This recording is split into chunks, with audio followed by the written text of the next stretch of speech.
grab, and he's going to be sacked.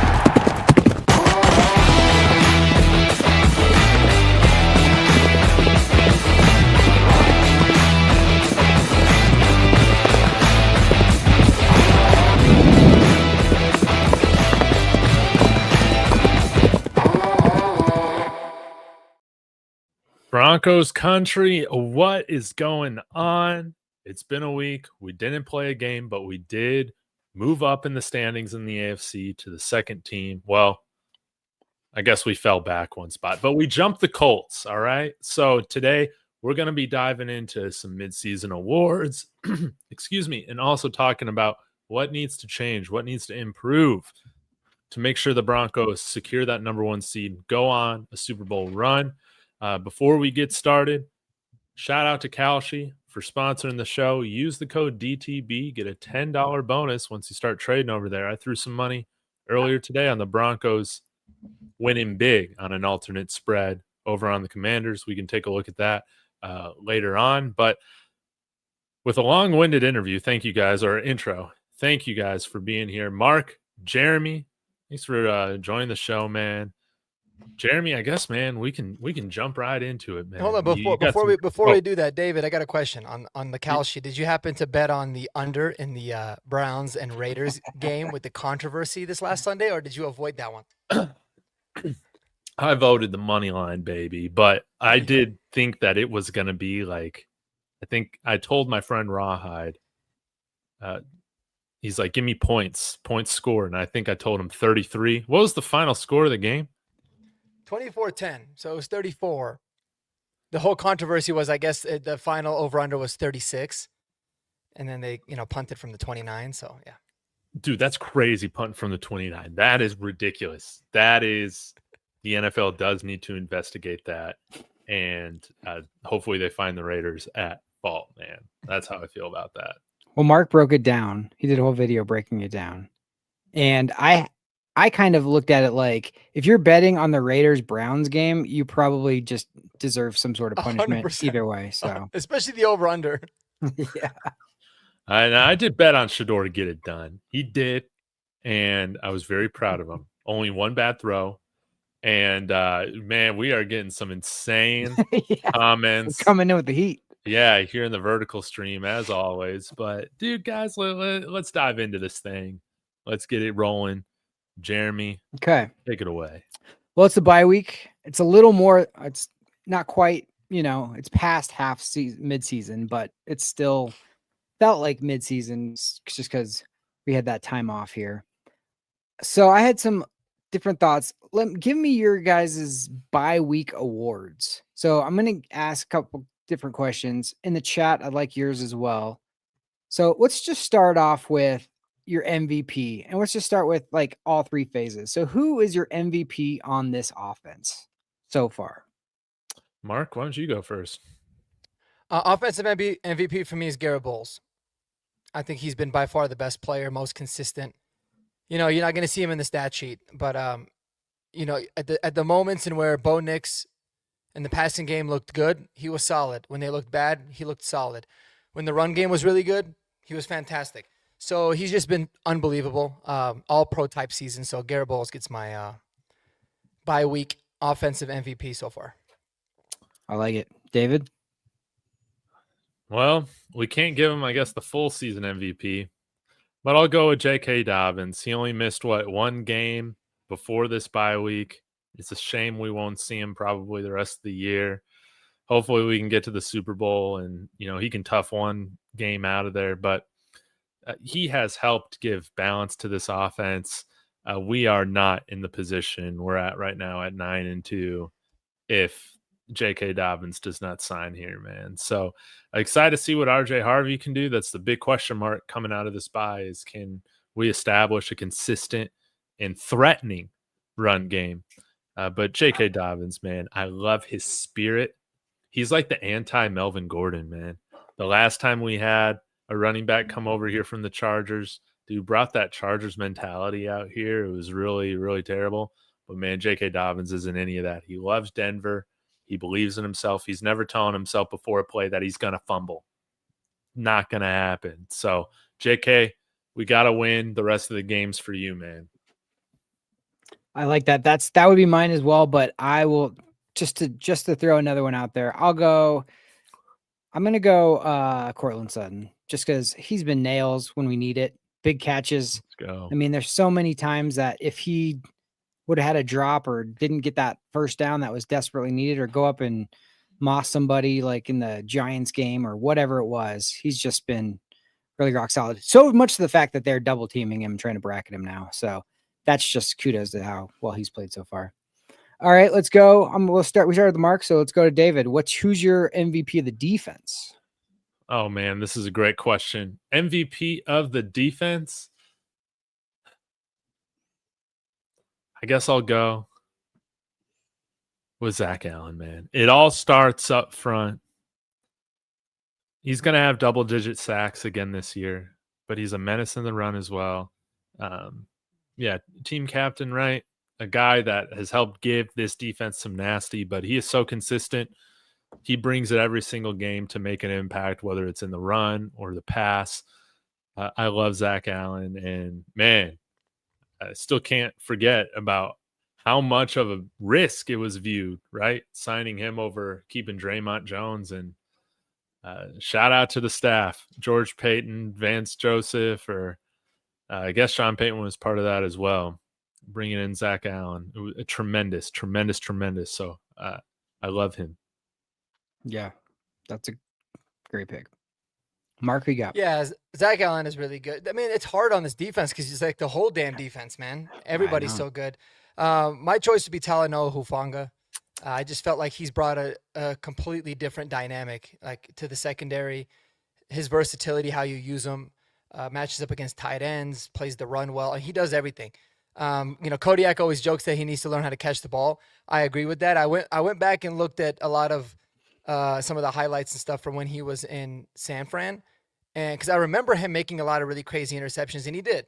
So it might just be a little bit of a slump, but otherwise, man, this dude has just been unbelievable. So good. Mm-hmm. What a great addition, and the way that Vance is using him, it fits like a glove. So my guy would be Talanoa Hufanga. Yeah, great pick. I'm gonna just to change it up. I'll go with. It's been a little quieter lately, but man, the way he started and the fact that he's gotten to the point, I think same with Sutton, is like they have the game plan around this person every single week. It's Nick Bonito.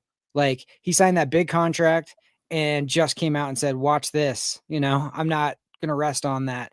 And he's been an absolute menace, and they have to be aware of where he is every single time. That's where they're going to double team him, chip him, all that stuff. And it's allowed for Cooper to get off and for Zach Allen to get some, and all the Tillman even, and even the backup guys are getting theirs. Mm-hmm. So can't say enough about this pass rush, and Nick Bonito is the leader of that. So I got to go with him. All right. I think I know who David's going to go with on this one, but I'll cue it up. Go ahead, David. Who's your MVP of the special teams? Dude, just like J.K. Dobbins, man, we're not in this position we're at right now without Jeremy Crawshaw saving us from our offense having just horrible spurts. 3 and out. He has consistently, outside of the shank against the Raiders, pinned the opponent deep.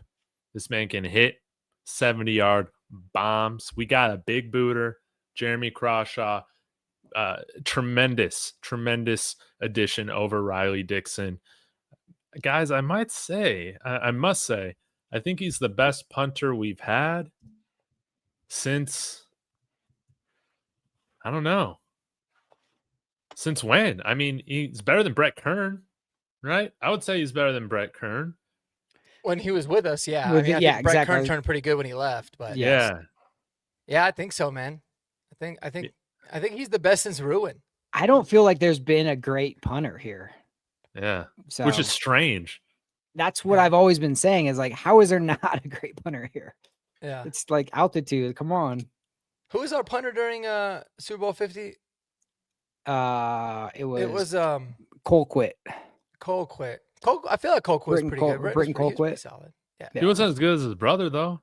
No, Dustin was was goated. They're like the Grammatica brothers, but for punters. What a great family tree to have. Yeah. Yeah. Me and my brother really missed out on the boat. I'm trying to get my nephews to get on that. Yeah. Don't got to worry about CTE and can make millions. Just kick, dude. Look at the contract Les just got. You know what I mean? Yeah. After they open presents on Christmas, they can just go out in the backyard and punt it around a little bit. Yeah. Oh, they will. That's a Naked Gun reference, by the way.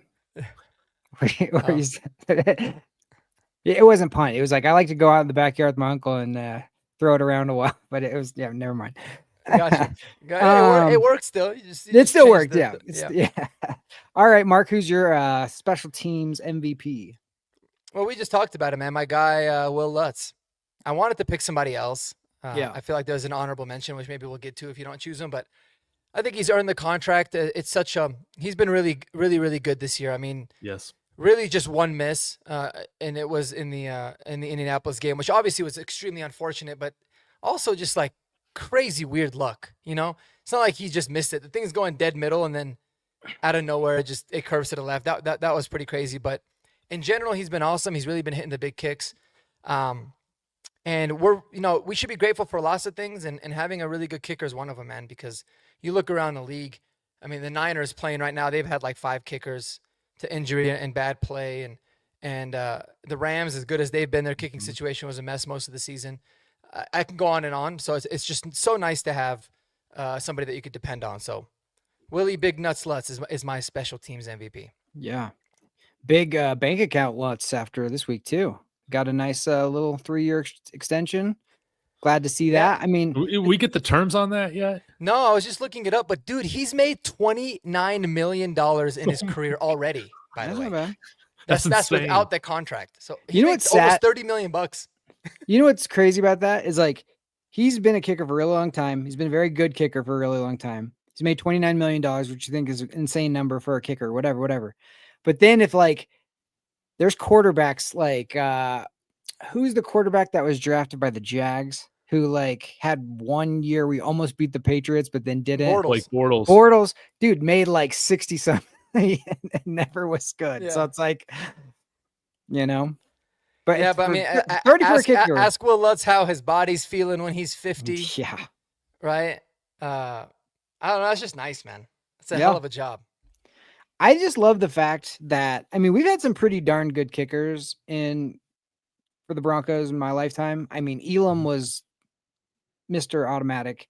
And then you had people like Matt Prater, McManus for a long time was very good.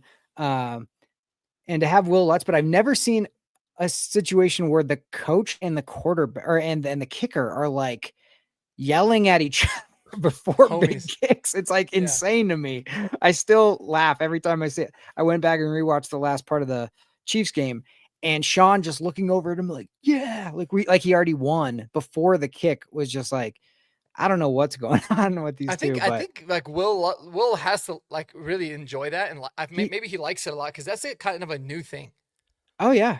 It's like Sean's like his hype man. And I've never seen most coaches and quarterbacks, they look at the kicker like a necessary evil almost of like, just be like, oh, I did all this game planning all this weekend. It's going to come down to just you making this kick. But like Sean loves it. He like loves pumping him up. And that's so cool. I think. Yeah. I mean, special teams, I'll go with like Fabroni. for Brony. In honor of Kodiak, who isn't here tonight, that's by the true. way. Yeah, Kodiak, that would definitely be his pick. That's his pick for the night. That's a good shout out for Kodiak.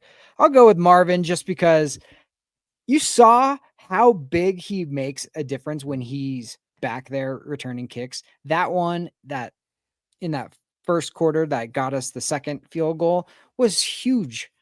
And it just takes a lot of pressure off of the offense when you can get 20 yards, 15 yards, 30 yards, whatever. And he's been a Pro Bowler returner before, and he's really solid and he's been very good. So now that he's back, that's a big loss that you don't really think about when he's not in there. But then when you see it, you go, oh shoot, he's not back there. So, but yeah, no, I think it's Will overall but got to throw Mims a little shout out.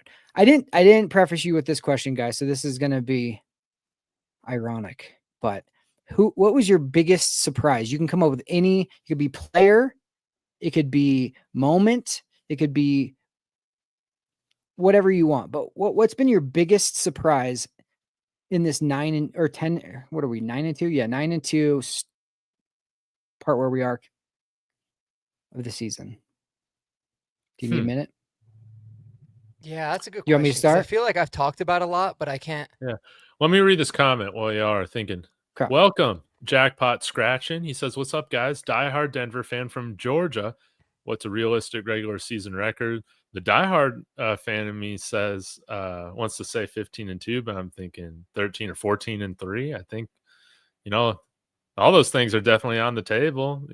Maybe only losing another game or two along the way. What do we got? 6 games left? Yeah. You can't be 13-3. 14-3. You can be 14-3 or 13-4. But yeah. He probably means 14-3 because he said 15-2. Well, I picked 14 or I picked 13-4 to start the season. So anything above You that, did, I think that's is right. A++. Yeah. Good call on that. It's funny though. I had us losing to the Commanders coming up. Well, it's one of our that losses. I mean, on the road Sunday night against Jaden Daniels and a team that went to the NFC Championship. I get it, but that's weird how things flip. Yeah, but Jackpot, I had us losing to the Cowboys. Be sure you subscribe to all of our channels. We're all posting content, throughout the week. So thank you for being here. But yeah, we can get the number 1 seed at 14-3, definitely. But I'll tell you what, I'm not picking against the Broncos in any games for the rest of the season. That's how they're playing, man. I'm just not doing it. Yeah, I like 13-4 too. I think going 4-2 in the final 6 is realistic. So I think that would probably make sense for the rest of the season. I picked him to go 12-5 for the season, and now I'm probably settling, and I'd be fine with anything above that, honestly. But 13-4 just feels, I don't know. Listening to Aqib Talib and Benny and those kind of guys talk, they don't like streaks going into the playoffs. So I'm not rooting for a loss at all, obviously, but I don't mind if there's a couple games where we kind of need to get our reacclimation, when you win too many, it's almost like the brakes are going to go against you. Any sort of bad bounce, just like you're due for them. Mm-hmm. You look at the year we won 98 Super Bowl, we were undefeated up until the Giants in week 13, and we lost a weird freaking game that nobody would have picked us to lose that game. And then we went out and got smoked by, I think, the Dolphins. And then we played somebody else to finish off the season. And then we saw the Dolphins in the first round of in the divisional round or whatever. And we're like, we're going to murder you now, because that one where you guys were all clapping back on that televised game.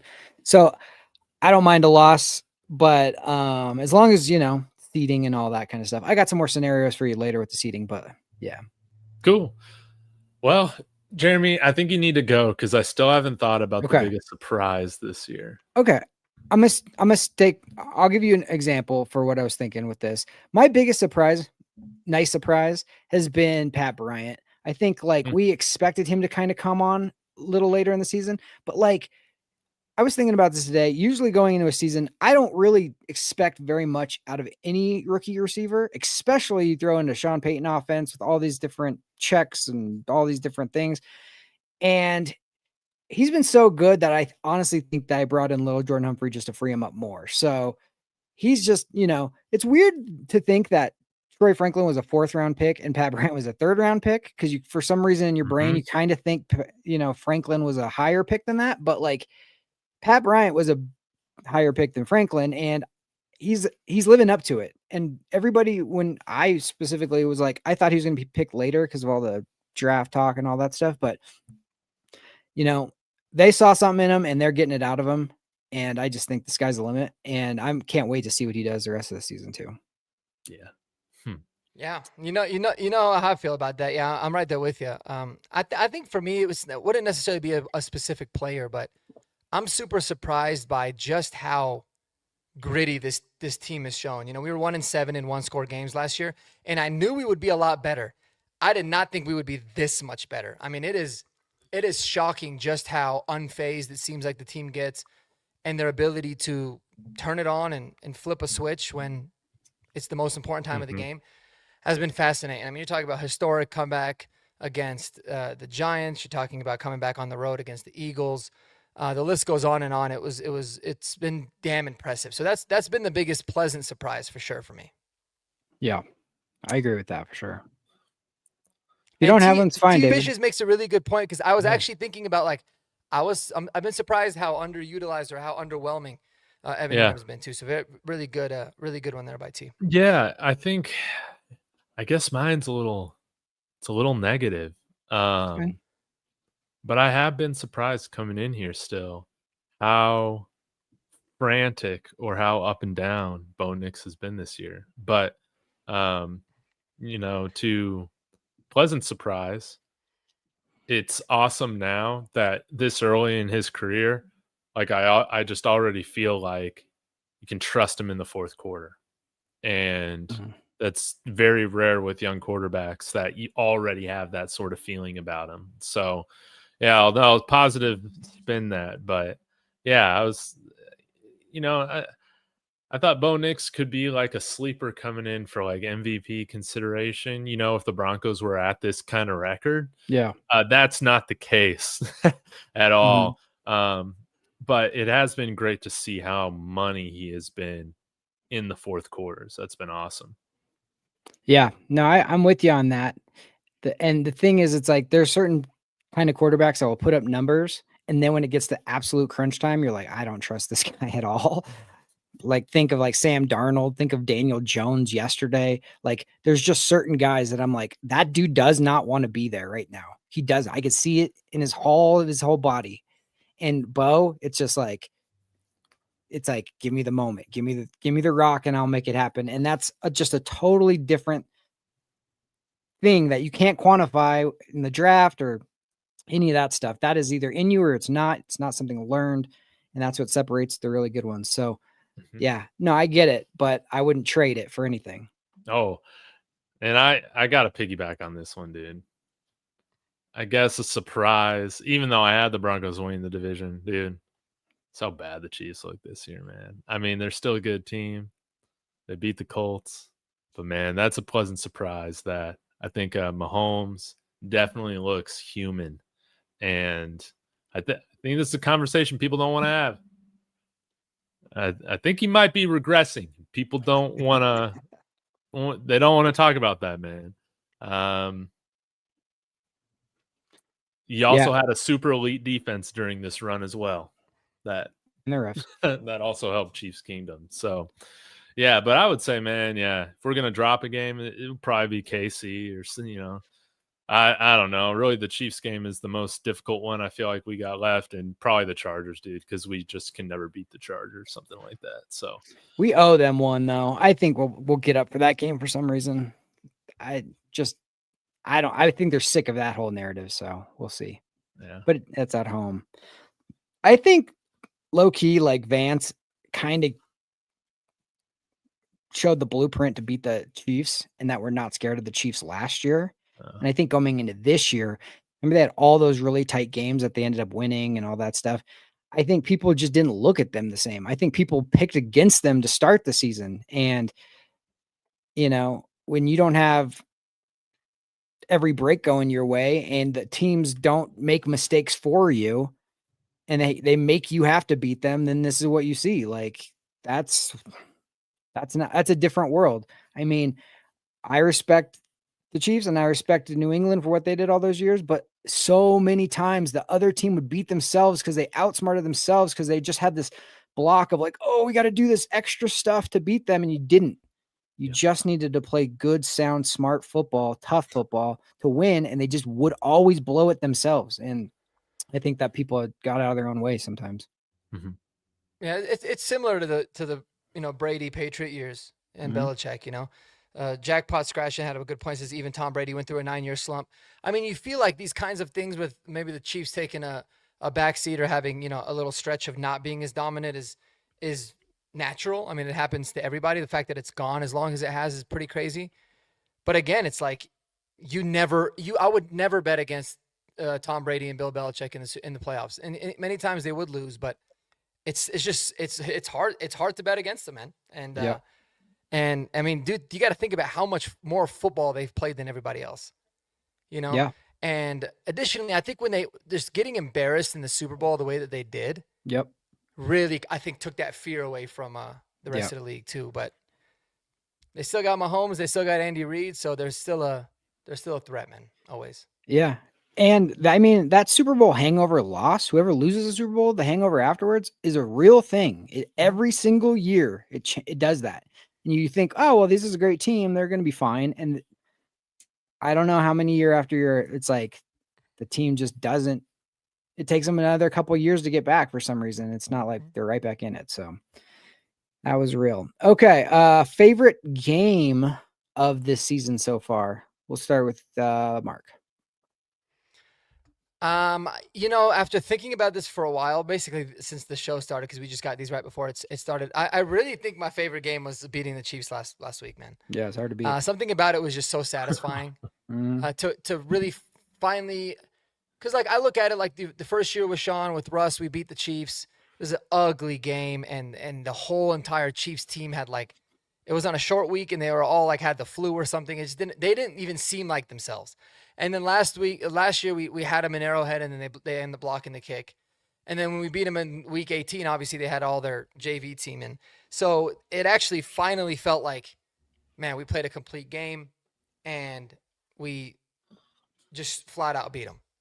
Mm-hmm. So I think that was my favorite, just because of the relief ultimately afterwards was probably my favorite game. Yeah, that's a hard. I mean, that was the most satisfying one for me for sure. David? I guess I'll judge this based off of the amount of cope between the fan bases. So, I mean, the Chiefs got to be up there, okay? Because the only thing that they're able to say is, well, congratulations on winning your Super Bowl this year. Yeah. And it's okay, sure. If that's the best you got, yeah, it feels great to beat a team that won 16 straight against us. Absolutely. Yeah, it feels good. Also, hilarious to hear Chiefs fans talking about how this is the most talented roster they've had in the Mahomes era. That is hilarious, because that's not even true at all. So they have no idea how to cope with the fact that the Broncos from, 1 to 53 are just a much better and more talented team than what the Chiefs are, due to a lot of different reasons. One being we got a rookie quarterback, or rookie contract quarterback. So the fallout from the victory last week was awesome. It was very sweet.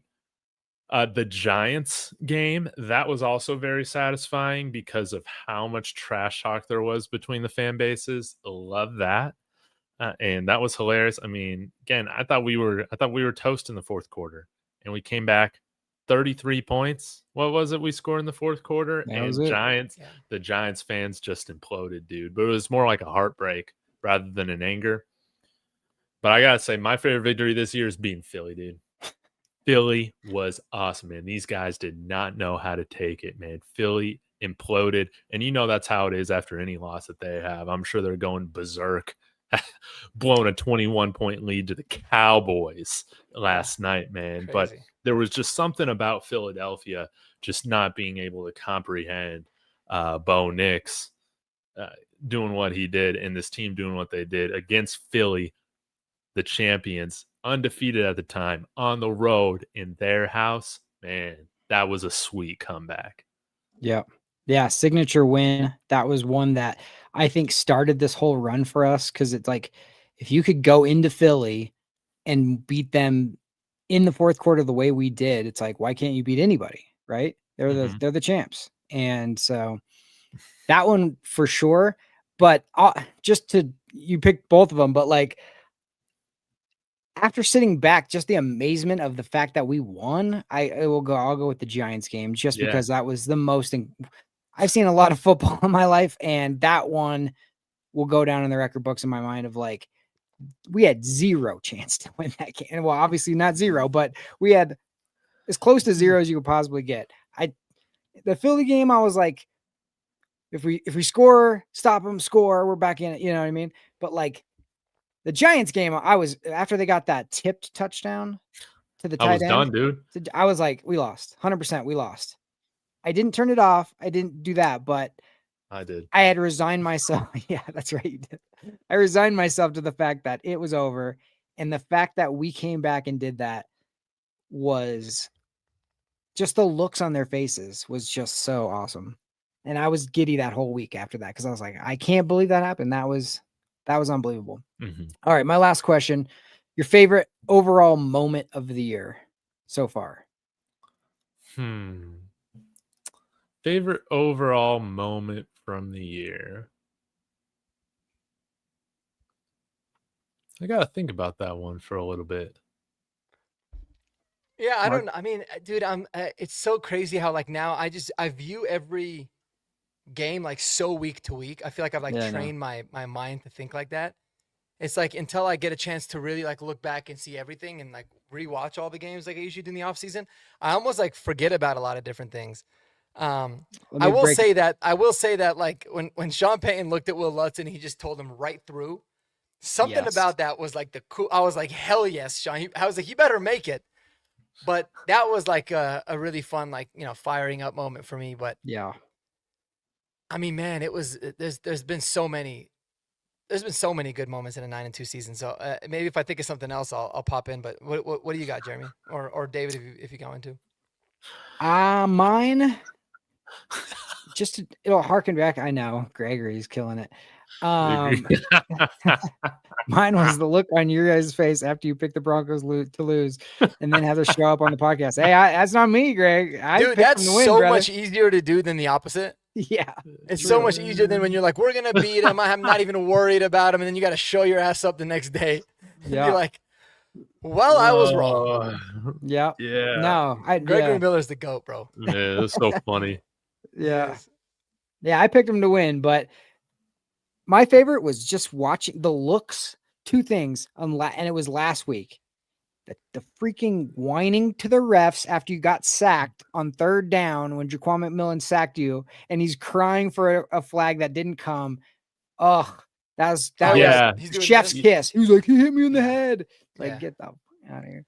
And then Travis Kelce and Patrick Mahomes looks on their face like someone's like stole their bike as they had to walk off the field. If you juxtapose that from last year when he's like running around with like airplane things after they blocked the kick to watching him just like have to sad like shrug, that was just my favorite moment. I just love seeing that because it was like they had to have that game and they still couldn't do it. That's what was so sweet about it. And there was nothing they could complain about with officials or anything else. It was just like, you got soundly beaten and you got to walk your ass home.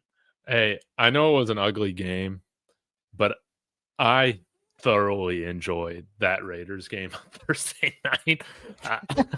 Like, probably for the wrong reasons, but one of my favorite moments of this season definitely has to be JL Skinner not getting a hand on a punt, dude. That guy blocked a punt with his face. That's right. Like, that never happens. He straight up blocked a punt with his face. He got so close to that thing. So that was pretty rare. I love to see it. I don't even think he had to go into the tent for concussion protocol. I was pretty surprised about that because, dude, if one of those NFL punts hits me in the face, I'm not getting up. I'm not getting up. He got up right after that. So I love that moment. And that was the moment that really won us the game against Vegas. And and I love, dude. And now in retrospect, Sean Payton, telling his guys, Chase Daniel, Colin Cowherd, man, go ahead and shit on my quarterback. Come on now. We got one more game. We're exhausted. Start crapping on the quarterback so that everybody locks in for KC. You know what that JL Skinner moment reminded me of? Remember those Jackass movies? And they set that one dude up in front of the kicker, and he just straight up kicked it straight into his face without a mat. I was like, that's the closest thing I can think of what that must have been like. But you got a helmet on and you got the rush of the football game. I'm sure he's fine, and I'm sure he was happy that he's like, oh crap, I just blocked the crap out of this. But Yeah, that was a great Yeah. moment. Frank Crum getting that block was pretty sweet too. I Oh, love that yeah. moment. Yeah. How Yeah. about that? And I can't remember the last time we blocked a punt, man. And a backup tackle doing it is insane too. So yeah, I love that. Mark, what Yeah. do you think? One thing that stood out to me, man, this always made me laugh, and I just thought about it. It makes me laugh because I feel like it happened almost every game, at least for a stretch, when we were like playing like shit and then we win at the end. Was David in the Discord? And by the way, check out the Discord, man. Come join us if you guys want. It's awesome. I think Link. links in Yeah. In the everybody's, description. but it would be like second quarter of the game, and you just get the capital, all caps. We suck from David, right? And then after the game's over, he's like, "We're winning the Super Bowl." I'm like, "Yes, dude." That is like the epitome of how everybody in Broncos country thinks. Because I remember, man, like I remember sitting there for the Giants game, and I'm going through in my head. I'm like, "Dude, we're about to be like, we're about to be like, what were we like 6-2 at the time or 5-2?" And I'm like, "We're about to be 6-3, and then we got a tough game. We're probably going to lose against a high-powered offense. We're going to be, 6-4, and then who the hell knows." And then all of a sudden, we win both games. And it's like that was a constant for me all season. And watching the Raiders game, you're sitting there like you're 7-2, but oh my God, if we lose this, we're 7-3, and then we're going to lose to the Chiefs, so we're going to be 7-4, and then none of that happens. But it was just like the epitome. It's the best every year. Like, we suck, and then we're going to win the Super Bowl, and I just died laughing every single time. Dude, well, remember before the Discord, we used to like text each other during we were in the group chat. And I remember just being like, I hate this team. I think they're so stupid. How could you guys how could you blow this? And then we'd win somehow and be like, yeah, we're all good. It's all fine. Yeah. But in the moment, I was like, yeah. I hate them all. Yeah, totally. Yeah. So funny. So good. All right, cool. Well, Those were great awards, Jeremy, man.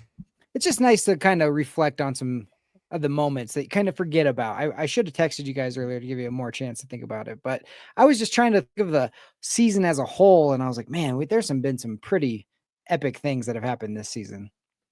It's been an awesome season. Gotta cherish it. Hopefully there's more to come, but man, this is a special season we got, and we're 9-2. Still not playing our best football. There's still better football to be played from this team. And Yep. Mark, you had some great questions, some great topics to talk about in terms of now looking forward past the bye week with this team. So let's get into it. Yeah, let's do it. I mean, I think there's obviously a lot of things that this team can still clean up, especially if they want to be a legitimate Super Bowl contender. Things that I feel like you can't, like you can't win the whole thing with these particular habits of pulling up. And I think the first thing for me, man, is the penalties, and especially the pre-snap ones. Like, you just cannot keep shooting yourself in the foot with all these stupid penalties. Sure, you might have some where you feel like the refs are against you. You might feel like they're making bad calls, but at the end of the day, like, you've got to make it as hard for them as possible, and at least control the ones that you can, especially those pre-snap ones. Those ones kill me. So that's the big thing. There's obviously a couple others, but I wanted to get you guys' thoughts if you had anything in particular that you felt like you want to see, whether it be, what this team needs to fix, or maybe some guys that we need to bring in. Yeah. I'll piggyback on my video that I know is just getting absolutely blown up. I know it wasn't going to be a popular opinion, but after we lost out to Dameon Pierce to the freaking Kansas City Chiefs, also terrible career move on his part. Why? Dude, we're the team that's going to win the division. Why are you signing with the Chiefs? I don't like that. Dude, we need a running back here that can pass protect and get short yardage conversions. I don't trust Jaleel and RJ to do that consistently. They're also not the type of backs that you would think will do that consistently. Biggest change, I mean, we're without JK for this stretch. So, yeah, Gus Edwards, that would be great. There's some other backs out there. But today I brought up, hey, dude, knock the dust off of Zeke Elliott, man. Bring him out here. He's got over 2,100 rushes. And again, I know, guys, this ain't sexy. We're talking about week 13 and beyond right now. So you need somebody that you can plug and play, and Sean Payton can trust them to execute a pass block or can trust them to get 2 yards on a 3rd and 1. I think Zeke can do that, man, especially the pass pro part. Bo Nix, the reason Luke Wattenberg is playing right now is because he helps protect Bo Nix better than Forsyth, even though Forsyth might be better in the run. If we got Bidet go down, dude, we're screwed. We're screwed. Maybe Prentice is that guy. I guess maybe he's better than Zeke Elliott at this point. But I wouldn't mind signing him to the practice. Get another bruiser back on this practice squad. Doesn't even have to be the 53. And I'll be happy. What do you guys think, man? If Zeke signs with us tomorrow, are you guys memeing us or are you all for it? I'm probably meme us. Go ahead, though, Jeremy. I'm all for anybody signing, but at the same time, it's like if you heard the press conference that Sean had today, he's very aware and very guarded about changing any sort of chemistry in the locker room. He does not, even when it came to approaching certain players with contract extensions during the bye week, he was like, I don't want to have him thinking about the wrong things or ruffle anything or do any of that stuff. So you always have to be aware of, from where we're sitting, it's like, just get more talent, get this, that we see a weakness, let's fill it. But he's looking at it like, I trust maybe Prentice or I trust Bidet or whatever it is, whatever the scenario is. So, why wouldn't you want to come here if you're like a free agent? But at the same time, it has to be the right type of guy. We've talked about this before. It can't just be anybody who's coming in and going to change the mentality. This team is really, really tight, really, really close, and you can't lose that under any circumstances. Yeah, that's a good point, man. So maybe Adam Prentice is going to be that guy. I think you make a great point. I think it's very important to Sean, clearly. I think that's why maybe Blake Watson makes sense, man. Oh, dude, I love Blake Watson back here, bro. I keep forgetting about him. He doesn't really fit the mold of I think the type of back we all want. It was just a different body in terms of maybe more of a physical runner. But he's the only thing that makes sense. I was really upset about the Dameon Pierce. I really thought he was going to want to choose to come here. And a lot of people are saying we could just sign him off their practice squad to the 53.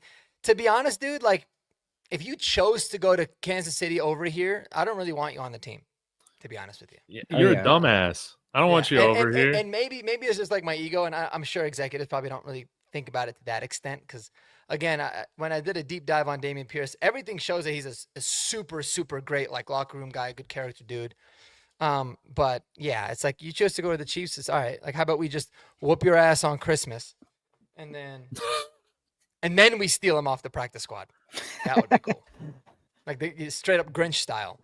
But yeah, the run, that leads me to my second point. The run game is by far the most, the biggest thing that I'm concerned about. A lot of people are concerned about Bo Nix and the offense as a whole. And I get that. It's valid, but dude, if we cannot have an at least average running game, it's going to be really tough in the playoffs, because that is one thing people always talk about the 2015 run and we had a dominant defense and not a good offense. We could still run the ball pretty decently.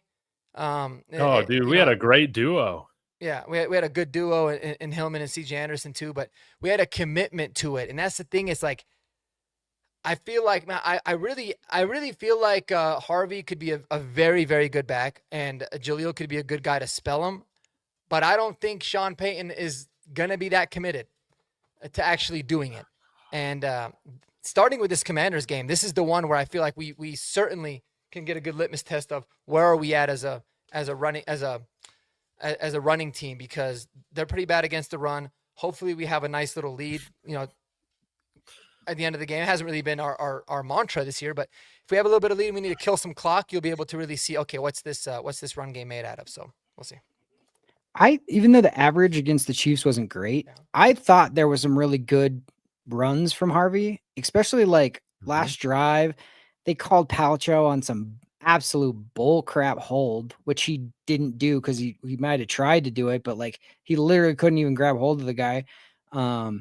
Because he was so out of position. But Harvey would have got that first down easily. He got another first down on that last drive. I thought he ran harder than people give him credit for too. So you're right. These next two games should be games that you can really let's get it going with the run and maybe start that process of like trusting these guys more and, not taking a little pressure off of Bo and the passing offense. So I think Yeah, next 2 because weeks will be let's say you find yourself going to, and it's obviously a big hypothetical, and I hate thinking this far ahead, but like, let's say you're going to Foxborough for the AFC Championship game, right? And it's freezing cold or it's snowing like crazy, and you're not going to be able to pass the ball.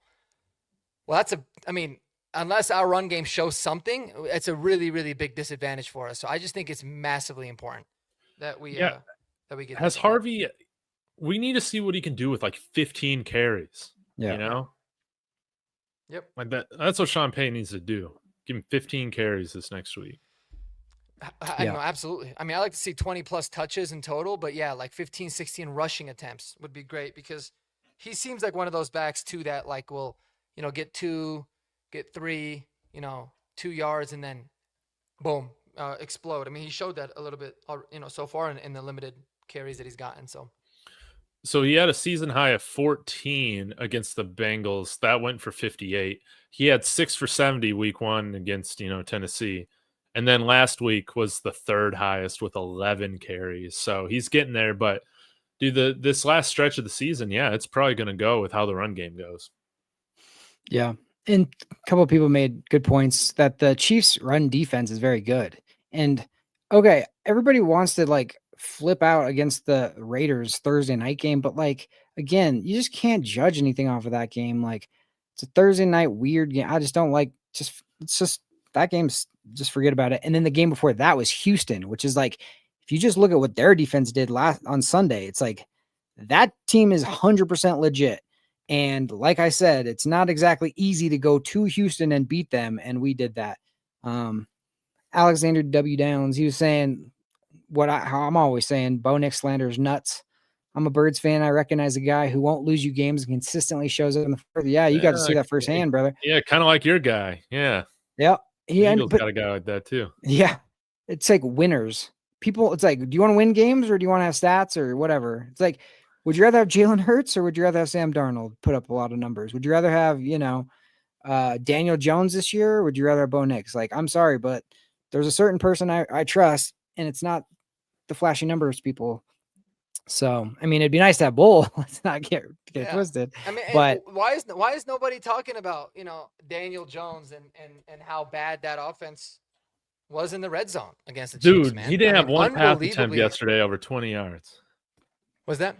He didn't have one pass attempt over 20 yards last game, dude. No, it was crazy. And like, dude, they were so bad in the red zone, and he missed like a wide open Josh Downs. Yeah. Like I was pissed because I was rooting for the Colts. Oh, 100%. Me too. And I was just like, man, this guy, they just couldn't punch it in. And it's like it's the smallest things, man, but people will always nitpick. Like people, it seems like they're always on Bo, like Bo missing the deep throws. And like, dude, if you paid attention to how many deep throws Mahomes misses. Yep. It's crazy. Mahomes like he's got to lead the NFL in most missed deep throws. But obviously winning, all the Super Bowls that he does changes that. But there's so many guys that just constantly, that are not, you're not going to hit everything. It's not realistic. And it's all about the plays that you make, and it's about the plays you make in the biggest moments. So, yep. I'm right there. Yeah, because Jones is a comeback darling and Nix was a season starter. It's a BS double standard. It is. And here's how I always look at it, because I played basketball my entire life. There's certain people that want the ball with the last shot. You're down 1 with 9 seconds left. Who wants the ball? Certain guys are like, they're hiding in the corner. Please don't pass it to me. And then there's other guys who are like, I don't care if there's 2 guys on me. Give me the ball. I will figure out the way to make this.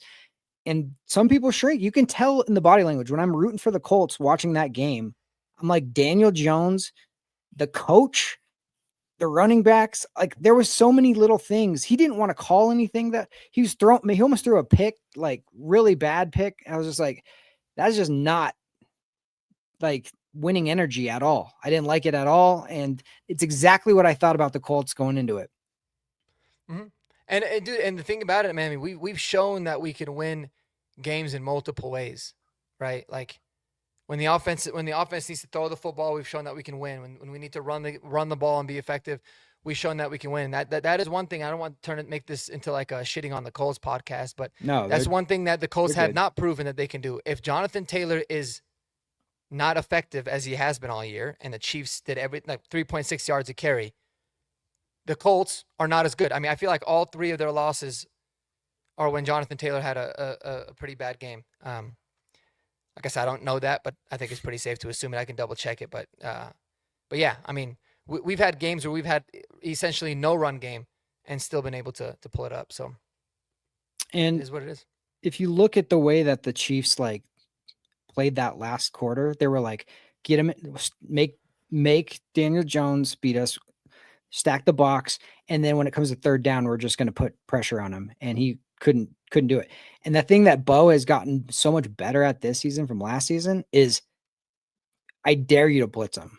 He knows where he's going to go with the football. I mean, against the Chiefs, the play that won the game, that 2nd and 8, he literally is telling Franklin before it, you're going to get this, watch for this, I'm throwing it here. And that's why the chemistry was right there to have that ball there. And that's just winning football. Like, that's how you win football games, because you're ready for it. You're ready for the moment. And other people, it's like, oh, please, hopefully you're not hoping. Hope is not a plan, you know? So, but the Colts are very good. They beat us on some very weird situations, but yeah, it's the running game or bust for them, I think. I think so too, man. That's a good topic, Mark. Yeah, no, appreciate it, man. You guys had great takes and things I didn't even think about. So appreciate y'all. The one I do have some quick scenarios that you kind of set up. So can I jump in to undo those real quick? Yeah. Okay. I know we don't like to look ahead, but it's fun just to kind of like, before the season, we kind of were like, we think this is going to happen. And then it doesn't, obviously. And then, so now it's a bye week. We have a little chance to look ahead of what might happen. Okay. I'm going to give you a couple different scenarios just to see. I think it'll be interesting based off of like records, but also like how we feel about them as Bronco fans.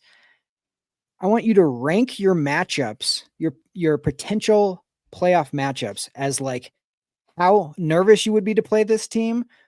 And I want you to like, one is the team I would want the least. And from there, okay? It's gonna be so good. there's 3 teams that we would probably play at home right now. Rank these 1 through 3. Texans, Chargers, or Jags. How would you rank those as far as like nervousness or just like expectations of those 3 games? Those 3 teams. What are the teams again? Texans, Chargers, Texans, Chargers, Jags. And we're playing at Mile High. For me, it's that order, dude. Texans are a darn good team. Chargers, we just always get harbaugh'd, man. Sean Payton always turns into like the lesser coach out of the two when we play each other, dude. It's hella annoying. I don't care how banged up they are. The Jags, dude, I freaking hate the Jags team, dude. This team sucks. It's amazing that they got that victory in Arizona, dude. That team is so bad. So I would be thrilled to play the Jaguars. Yeah. And we're about to play them here. I'm so tempted to like talk all that shit about the Jags, but man, watch them come in and beat us in one of those games. Yeah. In the regular season. I agree 100%. I think it's Texans number 1. That defense is dominant. It's hard to beat a team twice as well. Like the fact that we already beat them, it'd be hard to beat them again. The Chargers, although they've gotten the best of us, their playoff reputation is a real thing. But also, dude, now with all the injuries they have, like especially to their tackles, I feel like our defense would just absolutely unleash on them. And then yeah, the Jags. I mean, dude, the Jags have been it's been such an inflated year for them because they were like it was like unsustainable how positive they were in the turnover department, especially early. And they just couldn't really sustain that. And since that's cooled off, they've just barely been winning games, man. Like except against the Chargers. They just smashed the Chargers. You know, that one was wildly shocking. I didn't even like watch the game. I just followed it. I don't know what the hell happened, but I mean, yeah, like that's the thing about them is they've had their moments of looking really good, even when they beat the Chiefs, earlier in the season. I mean, they looked pretty solid, but then they've had games that they've just looked awful. Yeah. So And that's the exact same thing that people keep expecting the Broncos to do. Like, we'll barely beat the Raiders, and they're like, you guys suck or whatever. And then it's like the Chargers will go out and get absolutely curb stomped, and then like crickets. Nobody says anything. Dude, yeah, Colin Coward's never talking about the Chargers, dude, if they don't win, dude. It's so annoying. I don't think anybody really talks about the Chargers though. I mean, they don't get Which attention. is Like, weird. they don't really get being in clicks. LA. Dude, they don't They're got in LA, fans, but they're that's still why. San Diego, dude. Like, I mean, every dude, single home game they play, whoever they're playing there, that's who's in the stadium. dude, every time. Which is if weird, you live though. in LA and you're not a Rams fan, if you're not a Niners fan, dude, what are you doing? What are you doing, dude? Yeah. Yeah. But it's weird that they have like a premier like head coach, or at least a very like, popular one, and a premier like quarterback. And it's like nobody cares. It's just, I just find that Yeah. interesting. They just And don't have a big following, kind of. And like, I mean, it sucks for everybody them. It's loves their funny, but- jerseys, but it just doesn't translate. Yeah. I still think most overrated jersey in the NFL. I mean, they're nice, but they're They're not as fine. nice as everybody says that they are. You know what looks better? Winning. that's what makes your jersey look nice. Yeah, like the Rams jerseys are fucking hideous, but no one cares No. because they're just, I mean, they're balling every week. So, Dude, you hate their jerseys? oh, they're awful. Oh God. The Oh. bone color with like the neon, like Okay, yes, I'm not a glue-looking fan of the numbers bone. is so Yes. bad. Dude, they looked so much better when it was gold and navy blue, just like a cleaner look, like the yellow. I hate the Rams jerseys, dude.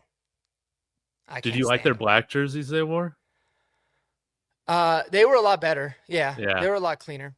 I How did thought, you feel about the Rams jersey, like greatest show on turf days? No, I like those. I mean, they're Okay. nicer. Yeah. They weren't like still one of my favorites, but they're a lot nicer than these. Like everyone was hyping them up. They're like, what do they call it? Like a bone white.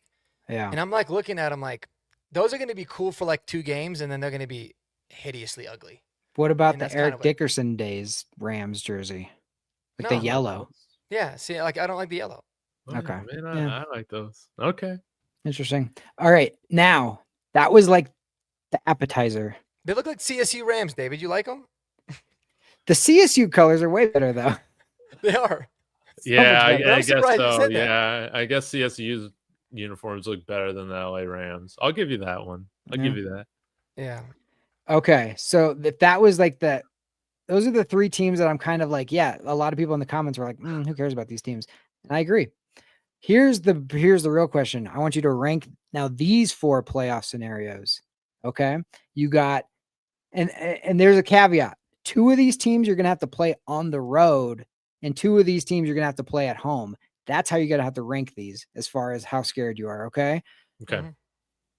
You got Indy on the road, New England on the road, Chiefs at home, Ravens at home. Give me your ranking on those. Number 1, Chiefs. Number 2, Ravens. Number 3, Colts. Number 4. No, number 3, Colts. Number 4, Pats. Okay. Is that disrespectful?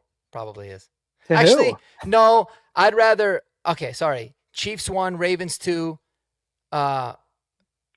Pats 3. Colts 3, Oh, Pats Colts 3. 4. Okay, that's what Yeah. you said. Just, I'm getting this confused.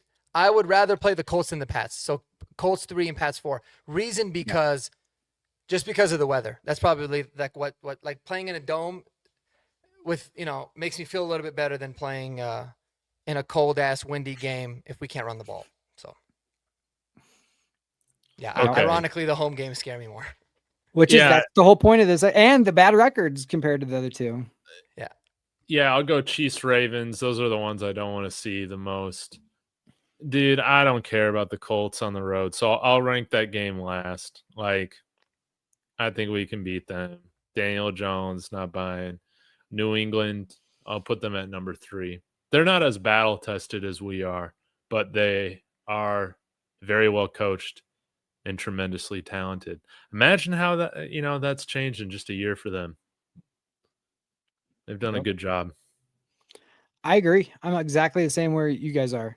Like, maybe I might go Ravens 1, Chiefs 2, maybe, but it's darn. I mean, it is like pick your poison. Either one of those is 1, 2, and then 3 would be New England for me. 4th would be the Colts. I don't fear the Colts at all. But isn't that weird that those are the 2 teams that are like fighting with us to get the first seed, and we have like no. It's just a weird mental thing because it's like the Ravens and the Chiefs have struggled this year, and we get to play them at home, but it's like we don't want any part of that because the history of it. I mean, it's a weird year, dude. Like, and a lot of people are like, "Oh, you're sleeping on this team, or you're sleeping on that," and like, we really might be, but like, just like you said, Ravens, Chiefs, they have a history of success and being really good. And now, let's say the Colts end up winning, or the Patriots end up winning. That'll be the start of it. But I remember the days when no one took the Chiefs seriously in the playoffs, dude. Every year we're like, dude, Chiefs are September darlings. They're garbage when it comes to the playoffs. And then they had to prove that narrative to be wrong. And so I just think we're kind of in that transitional phase. And same for Denver. I mean, don't get it twisted. I wouldn't expect a lot of fan bases to be like super terrified of us, rather than they'd probably be more scared of playing the Ravens or the Chiefs too. But still, like it's got to start somewhere. But it's also understandable why people are feeling the way that they're feeling. Like not a lot of people might be taking the Seahawks really seriously in the NFC, but maybe they should. Maybe they're going to end up being frauds. So that's why it's played. But yeah, I completely agree. But it's also weird that it's like we have a humongous advantage having home games, especially with our defense. The kind of the feeling, especially with like the vets or the old heads of like Aqib and Chris Harris and those kind of guys are like, oh, if we're playing anybody at home, they got to come in here with our defense. Forget about it. It's just interesting. That's like I would still rather go to Indy than have one of those other. I kind of like how this team plays on the road, man. I mean, I don't know. Yeah, I agree. But T Fishes makes a really good point. I didn't think about this, but he said, bro, you ain't beating the Colts at home with that lady standing there on the sideline. yeah, I totally forgot about her. It's the new owner. Yeah. She has. I read into her, man. I like that chick. She seems legit. She's cool. Like it's an interesting approach she's taking. I know, but it's like there is something to that. I think they had a little more juice with her on the sideline. Yeah, everybody is on their best behavior. Damn, are we allowed? Yeah. Is it Vic Chin? Is it Vichin? I don't know how you. Dude, I call him Vic. I just call him Vic. Okay, yeah, Vic. Vic makes an interesting, like, we can't wear the throwbacks at home during the playoffs, but gosh dang, if we could, you're right. I don't know, you really want to, dude? Are you not scarred by like all the playoff games and Super Bowl losses we had in those jerseys? A little bit, but like, I feel like we've taken over that like vibe. Like that was like the old stuff. And we're not going to be able to wear like the blue, the Nike ones that they had when we won the Super Bowls with Elway. Yeah, so I'd rather wear white just the whole time. Okay. I have a weird, that is one weird superstition I got is like, I remember bad losses and certain looks to them. And the orange, man, the old school orange ones in big games scar me. But dude, this team can lift the curse. I hope so. Can lift the curse. It's not really a curse, obviously. Like, it's really not going to have charge of the outcome. But for me, it's just like a perspective thing. Like, I mean, we did go to the Super Bowl. You just don't want to be in the Super Bowl with those jerseys. We did go to the Super Bowl in those jerseys. We need to win one with the orange so that we can stop talking about it. Yeah. Oh, please. That would be so. I would actually probably start to like them again. All the worst losses that we've had in Broncos history, man, are in those damn orange. Like, I'll tell you what, though. I think I want us to go back to the D logo. Yeah, I mean, everybody wants that. I feel like we wouldn't appreciate them as much as we do, though. Probably not. Because they're so special now, man. And like the fact we only wear them a few times a year makes it really special. Whereas if you wore it all the time, maybe it would like take away the luster. But they are, without a doubt, like one of the best looking uniforms, bro. They're phenomenal. Mm-hmm. Yeah. I'd like to see a white version of them. I'd like to see a road. That's what I'm waiting for. Yes. Yeah. The road uni would be the cool road too. Throwbacks would be with like maybe some blue pants though. Switch it up a little bit. I like it. I think that's cool.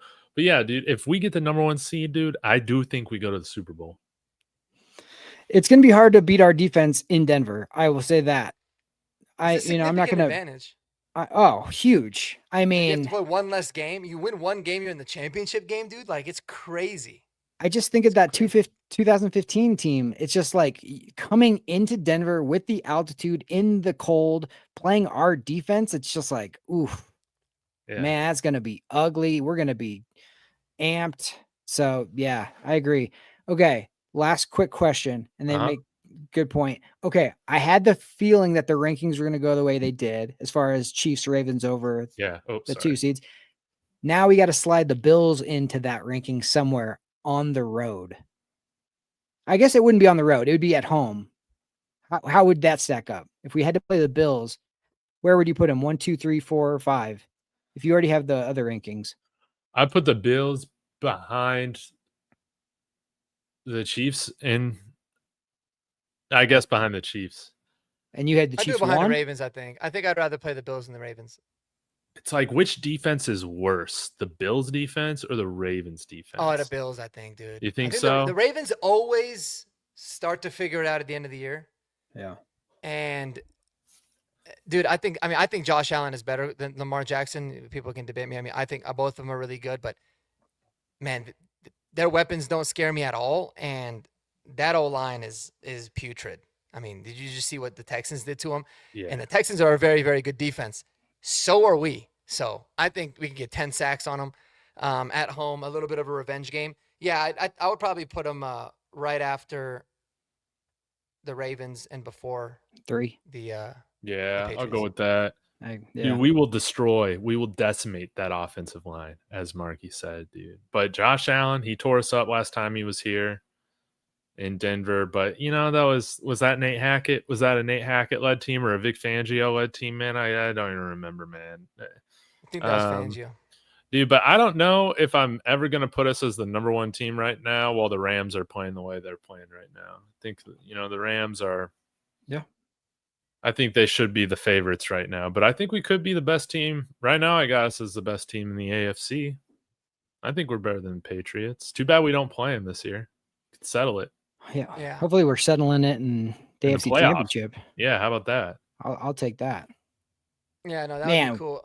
I wouldn't feel comfortable saying it until we won the Super Bowl, probably, man. Oh yeah. No, I'm not the best in it. Oh yeah, exactly. I don't want to jinx anything. No, and I don't want to round 2 of Seattle, Denver. No. You guys can have that one. Don't want to see it again. There's just certain franchises that I just freaking hate. Seattle. I hate the Ravens. I'm not as scared of the Chiefs as I am the Ravens, and I don't know why. I'm not saying they're better or worse or anything like that. I'm just saying they scarred you. I am scarred from those. Yeah. Even in the 2012 Peyton Manning, that Raheem Moore waving your playoffs goodbye moment, that was it for me. I'm like, I hate this team forever. Yep. Like ever since the Seahawks got sent to the NFC, it's like they pretty much have had our number, except for a few games. Yeah, dude. A lot of people forget they were in our division, man. And we owned them when we were in our division. They were really too. bad. They were really bad. Yeah. All right. The last thing I forgot to ask you earlier, if you guys want to answer real quick, give me your MVP of the coaches. I know it seems like there's an obvious one, but is there any surprises here? It doesn't have to be a coordinator either. It could be like a quarterback's coach. Nah, man, I'll come in here, dude. I'm going to glaze on Sean Payton. I love this guy. I love his ego. I love his evil genius type of stuff. I love his stubbornness, even though it can stab us in the back sometimes. We are so lucky to have him as a head coach, dude, especially with the clowns we've had here running the franchise the last 10 years. So, or 8 years or so. I won't put that on Kubiak, but yeah, his vision, the vision that he has, just so crucial. And I think it's got to be VJ, man. Yeah. I mean, because you're right, David, in the sense of I think he's just the MVP of everything. I mean, putting this all together. Mm-hmm. But of this season specifically, Vance Joseph has afforded Sean Payton the opportunity and the ability to take his time with his offense, work on some things that they need to clean up and be able to be better prepared for, because his defense is just absolutely dominant. I cannot recall a bad play call that Vance Joseph has had at a crucial time. I can't remember a bad game plan. The dude has been unbelievable, man. Unbelievable. Putting guys in the best positions. I remember when he was our head coach, he would drive me crazy because he would drop Von Miller back in coverage instead of having him, rush the passer and do all sorts of crazy stuff. None of that. Everyone's playing to their strengths. And so he's yeah, I think he's been amazing. But overall, I mean, you can't discount what Sean's done just to this franchise and getting us here. Yeah, and just a little more to like look at the way that the energy was with the Colts trying to hold on to that game and they couldn't. Like I could just get the vibes from that team that's like, uh-oh, here it comes, here it comes, here it comes. And Sean doesn't allow that.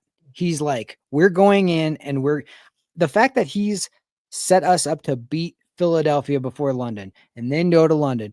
He just never has let us get down on any game that I'm totally expecting a letdown and he doesn't let it happen. And it's his freaking confidence. And yes, we're going to complain about trick plays and screens and why are you doing this and why are you doing that and why aren't you going more up tempo and blah blah blah blah. We're gonna nitpick it all, but it's his overall confidence is why we're 9-2, and it's the balls to call it out before the season because he believed in it. Is like that's why we're here. Yeah.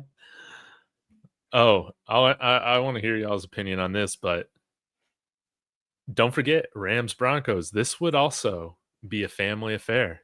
Do not forget that Stan Kroenke is married into the Walton family. So this would be Kroenkes versus Waltons as well. This would be very, very interesting. And I think that would be a fun Super Bowl matchup. But the Rams, I think, would probably be favorites coming into it.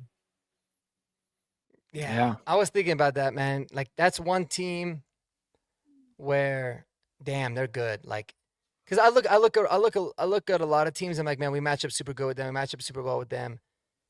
The reason that they're scary is because you can eliminate one of Puka or Devontae with PS2, but the other guy's gonna eat. I mean, unless you're doubling them, like I guess my game plan in that one would be like Puka Nakua, Patrick Surtain is gonna be on him 100% of the time, and then you're gonna double up Devontae, and then just try to get after him. But yeah, dude, the Rams are so good, man.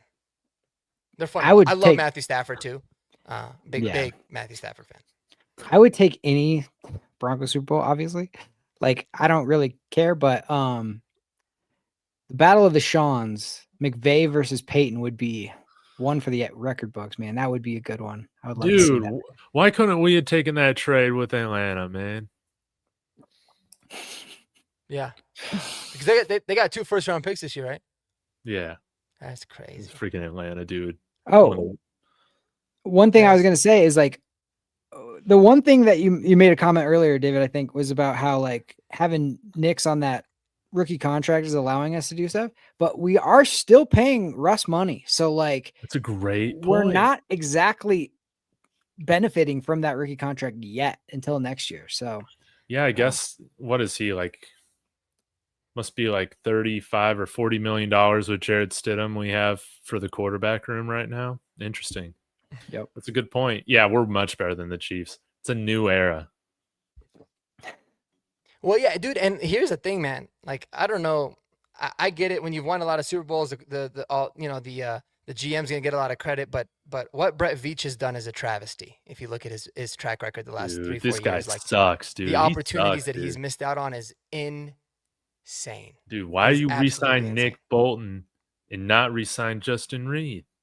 No, but just look at his drafting. I mean, dude, it's crazy. Like drafts all these wide receivers that can't develop. Well, and they also, I mean, they love to draft like terrible character guys too, like guys that are always getting in trouble. But like, man, you think about Edwards-Helaire over Jonathan Taylor.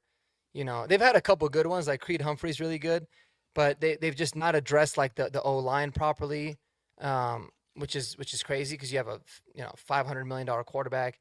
And they've just allowed for these other guys to continue getting older. I just feel like they've missed a lot. Dude. It feels like their philosophy is the opposite of Sean and George's philosophy of like, we'll take not the flashiest of players, but we want the right guy, the right character, the right person, the guy who's going to like bend over backwards for the team and be a team guy, but still have a lot of talent, but just like the Pat Bryants and those type of guys, instead of swinging and for like the Xavier Worthies and all the other like speedster guys, it's just like, give me a guy who I can trust in the clutch. Sky Moore is a great one. Yeah. Mm-hmm. Yeah. That's why it ends up burning you. So that's why, and that's the reason why we're back to where we are so fast with Sean, is because they've made a very conscious, like, effort of like we're picking and recruiting only a very specific type of person. So, dude, facts. Well, guys, I'm sorry, I'm fading so much here on Oh, Central I can't believe Time. it's been an hour 15 minutes. Man. But this was a great discussion. Shout out to Kodiak saying more Sky Moore picks from the Chiefs. Let's go. We need that. Yeah, this has been a wonderful horsepower hour, guys. We'll be back next week to hopefully discuss another Broncos victory. Mark, anything coming up on your channel people need to keep an eye out for? Any topics you're going to drop videos on? No, I mean nothing specific. To check it out, man. I drop videos every day. I'll start sprinkling some nuggets and app stuff as well over the course of the next several months. More so, of course, once the Broncos season gets over, we'll get into the draft. But no, I'm just gonna focusing a lot on the Commanders this week. Diving into them, we got good news. It doesn't look like Jaden Daniels is gonna play, so that's a big positive for us. But definitely not a game you can go in laxed, and so we'll definitely have some deep dives on the Commanders. It's always good when the fans of the opposing team you're about to play are like, please don't play them against the Broncos. You know what I mean? Like that's the biggest compliment you can get. Is like, please just wait. If you're gonna, especially when you're 3-8, it doesn't make sense to play Jaden Daniels. That would be such an error on their end. Yeah, I agree. And when you're coming off an injury, seeing our pass rush and seeing our defense is not exactly a recipe to warm back, get back in the groove too. So yeah, that's going to be a good one. Me and Mark did a mid-season like grades video. That was, we went over every little thing. So if anybody's at work or wants some time to kill, that was a fun conversation we had. It was fun a few days ago. So. Oh yes. And we got to shout out Kodiak. He dropped a documentary on the rise and fall and rise of Vance Joseph. Please go check that out. It's fantastic. See what he's got going on and listen. I mean, best voice out of all of us on here. So yeah, I'll have my power ranking videos. Yeah, I'll have some other Broncos related stuff, maybe ranking Bo Nix with some of the other quarterbacks, see how that goes too. But yeah, it's going to be a fun week of football. And yeah, guys, so many people have been finding our channels through Horsepower Hour live every Monday night and throughout the week as well. So please go support all of us. Subscribe to all the channels that are linked in the description. We'll be back again next Monday night. Go Broncos. Go Broncos.